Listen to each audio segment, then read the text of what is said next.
بسم اللہ الرحمن الرحیم۔ شروع اللہ کے نام سے جو بڑا مہربان نہایت رحم کرنے والا ہے۔ جو ایمان ہمیں گھر سے مسجد تک نہیں لے جا سکتا، بھلا وہ ہمیں قبر سے جنت تک کیسے لے جائے گا۔ اپنی زبان اور دل کی سختی اس ماں کو نہ دکھاؤ جس نے تمہیں بولنا سکھایا۔ حیران ہوں اس شخص پر جو بیماری کے ڈر سے حلال کھانا چھوڑ دیتا ہے لیکن اللہ کے ڈر سے حرام کھانا نہیں چھوڑتا۔ کوشش کیجئے کہ وہ شخص آپ کو ہمیشہ خوش ملے جسے آپ روزانہ آئینے میں دیکھتے ہیں۔ جو چپ رہا اس نے نجات پائی، خاموشی بغیر تخت کے بادشاہت ہے۔ نماز پڑھ اس سے پہلے کہ تیری نماز جنازہ پڑھی جائے۔ جس کے اندر خود عیب ہوں وہی دوسروں کے عیب تلاش کرتا ہے۔ جو اپنے آپ کو کامل جانے اور دوسروں کو اناڑی وہ بے عقل ہے۔ اگر کوئی تجھے برا کہے اور تجھے غصہ آ جائے تو سمجھ لو تم واقعی برے ہو۔ جو ان 3 باتوں پر عمل کرے وہ نجات پائے گا: کم کھانا، کم سونا اور کم بولنا۔ اس شخص کا کبھی ایمان مکمل نہ ہوگا جس کا پڑوسی اس کی شر اور تکلیف سے محفوظ نہ ہو۔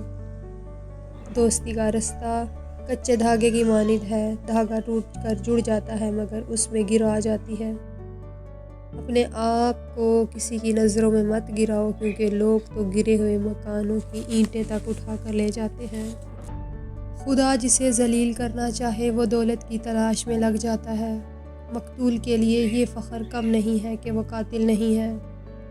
اچھا صحافی وہ ہے جس میں صراف کا اخلاق، محافظ کی پھرتی اور استاد کی لیاقت ہو۔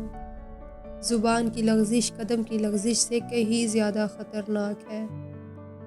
کسی کے اخلاق پر اعتماد نہ کرو جب تک اسے غصے کی حالت میں نہ دیکھ لو۔ ایسا اشارہ کرنا بھی حرام ہے جس سے دوسروں کو رنج پہنچے۔ کام کرنے والے کو صرف ایک شیطان ستاتا ہے مگر کاہل انسان کو ہزاروں شیطان ستاتے ہیں۔ جو شخص اپنے نفس کا معلم نہیں ہو سکتا دوسرے کا کس طرح ہوگا۔ قلم ہاتھ کی زبان اور تحریر ایک خاموش آواز ہے۔ عقل مند آدمی یہ نہیں سوچتا کہ وہ کیا کام کرے اور کون سا نہیں، وہ ہر وقت کوئی نہ کوئی کام کرتا رہتا ہے۔ محنت وہ سنہرا سکہ ہے جس سے ہم ہر شے حاصل کر سکتے ہیں۔ جو دن نیکی کے بغیر گزر جائے وہ روئے جانے کے قابل ہے۔ علم یہ ہے کہ جو اچھی بات سنو اسے لکھ لو اور جو لکھ لو اسے حفظ کرو اور جو حفظ کرو اسے دوسروں تک پہنچا دیا۔ دنیا میں زندگی کی سانسیں بہت کم ہیں اور قبر کی زندگی بہت طویل ہے۔